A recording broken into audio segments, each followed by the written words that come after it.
let me ask you a question. What do you want? Pleasure or pain? Which one do you want? Pleasure or pain? Now, you don't even have to think about that. You want pleasure, you don't want pain.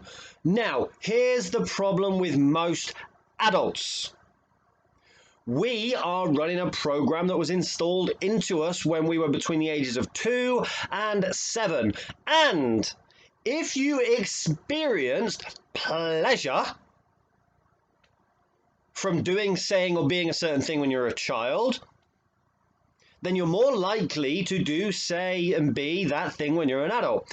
And if you experience pain when you're a child, doing, saying, or being something, you will not do, say, or be that thing as an adult.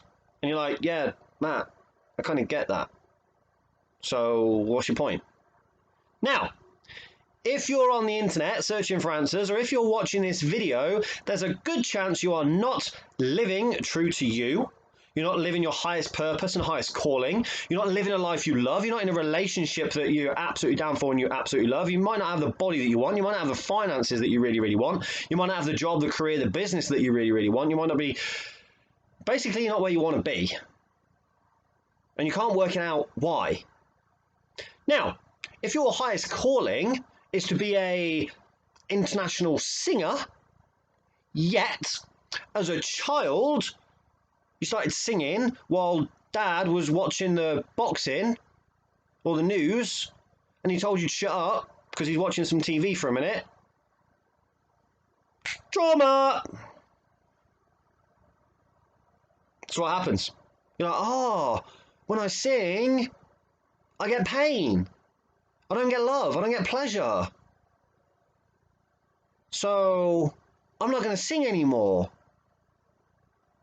And all you'll do is you'll go through life from relationship to relationship, job to job, diet to diet, searching out there for the answer to your pain, to your frustration, to your stress, to your depression, to your anxiety. Any feeling that you don't want to feel, you go out there searching for the answer. You go to doctors and therapists and counselling, and you'll take pills and powders and potions to try and numb it or get rid of it or to find it. And unless you get the very best therapist who knows what the hell they're talking about, and not just from a book, from actual experience as well, it's very unlikely that you will come to the realization that your current situation is just because you're avoiding pain that you experienced when you were a child, or you're running a program that you picked up when you were a child. So, for example, if you want to be a professional footballer, if that's your calling is to be a professional footballer, and all you're doing is you're practicing, you're trying to play, but it's just not working out for you, yet you just know inside that like you're meant to be a footballer, but for some reason you just can't, like, at the crunch time when maybe the scouts are watching you or something, it just doesn't happen for you.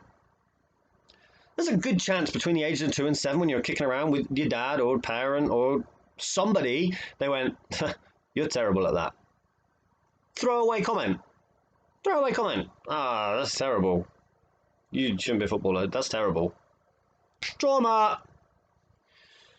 Then you're running that program. I'm not a good footballer. I'm a terrible footballer. It's supposed to be what I'm doing. I can feel it's my calling, but I'm terrible. I'm bad.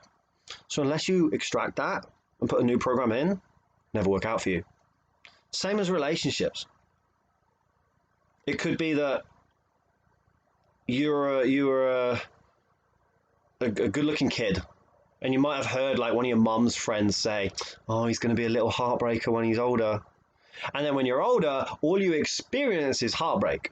All you experience is you can't keep a relationship together. All you experience is you're hurting all these girls. And you can't work out why, because you don't intend to. You're like, why do I keep messing relationships up? Why do I keep doing this? Why do I keep saying that? Why do I keep pushing them away? Why do I keep having them in tears and then their friends calling me, telling me you're an asshole and all this stuff? Why does that keep happening? I don't want to do that. I'm not that guy. Because again, like I said, when you were a kid, your mum's friend, you overheard and said, oh, he's a little heartbreaker. Trauma! That'll link in there. I'm a heartbreaker. That's now your identity. So, as an adult, yeah, you want pleasure, you don't want pain. But If when you're a child, you experience some kind of pain in some area and some kind of trauma or bonding or something like that, that's a program you're going to be running when you're older. Program that you're running now, which is why you're watching this video on how to do it. So what do?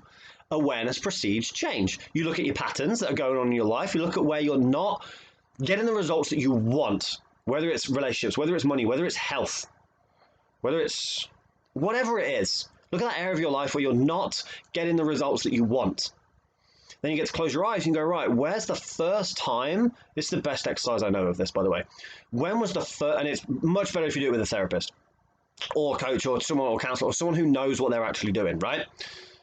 Matt's at coachmattsmith.com if you want to discuss working together on this one, okay?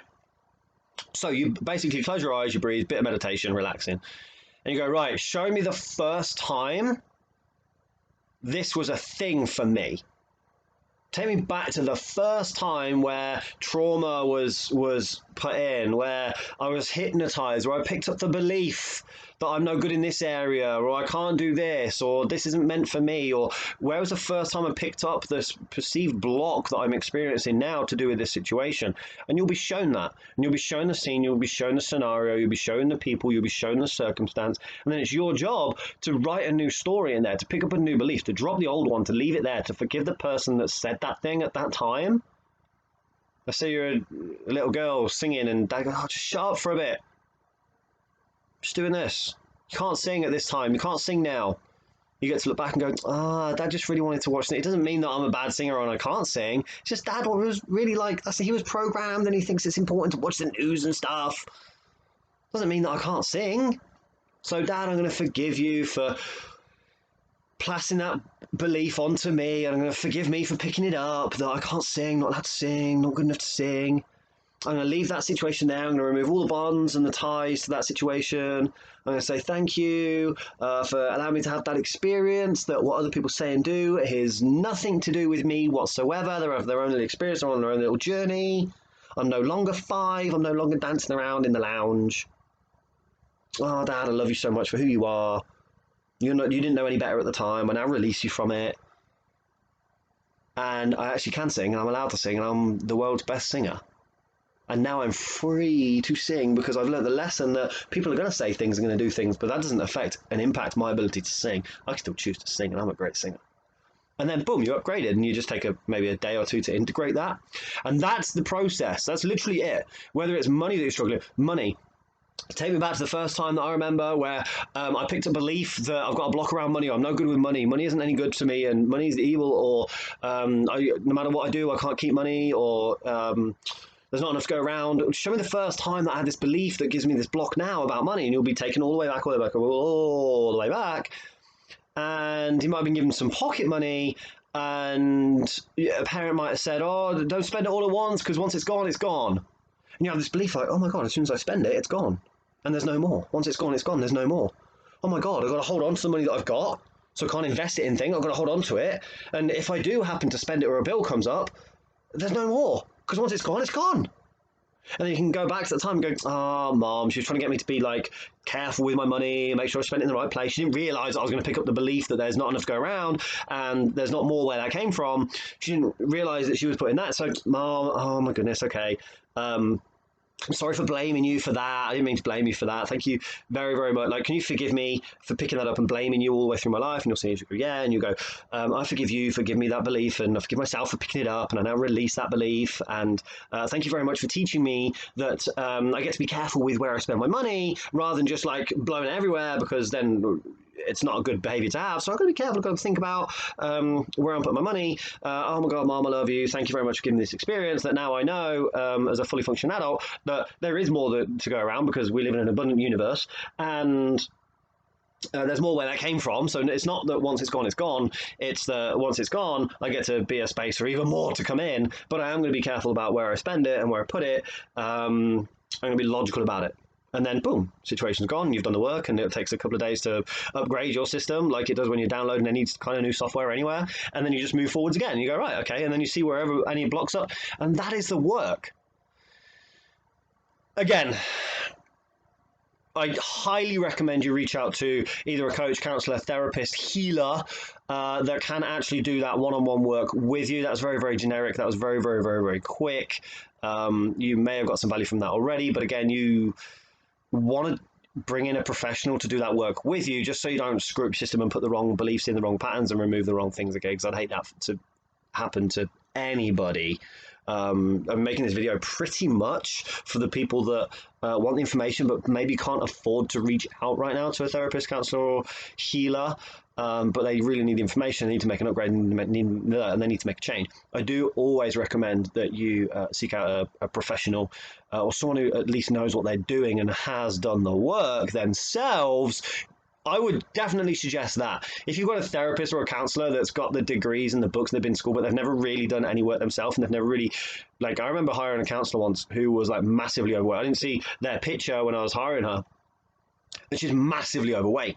Now, no judgment on people who are overweight, right? But I could clearly, as a therapist, healer, coach, whatever you want to call me, YouTube creator now apparently, I could clearly see that she had unresolved trauma. Even by the way she was talking to me and making it about her in the sessions and spilling her like story, not to help the situation, because sometimes I do that as an example to help the situation. It was more of like a pity party for her. I was like, you've obviously got, like, she's never done the work. She got the degrees but never done the work. And she's on her own journey, and that's fine. I bless her and I wish her all the best with her practice and everything. But that's what I would suggest to you. If you know you've got blocks and situations going on for you, definitely reach out to somebody that you feel is the right fit for you, and you feel can actually help you through your trauma bonds, release any of that past trauma, so that you can be free and go and live the life that you actually want. A life of not pleasure, but like joy, ecstasy, excitement, all the happy vibes, rather than these low, the blocks, the barriers, the struggles, the stress. Life gets to be easy. This is what I heard today, and I'm so sorry to the person, I can't remember your name. It was on Facebook somewhere. Life gets to be easy, and I don't need to feel bad for that, or something like that. Life gets to be easy, and I don't have to feel bad about that. That's right. Life gets to be easy and fun, enjoyable, and ecstatic. It gets to be that. But you might have to remove the blocks. That's all I got for you today. In fact, you probably do need to remove blocks. If your life isn't what you want it to be, you've definitely got blocks there. I'd highly suggest that you reach out to somebody to help you remove those blocks.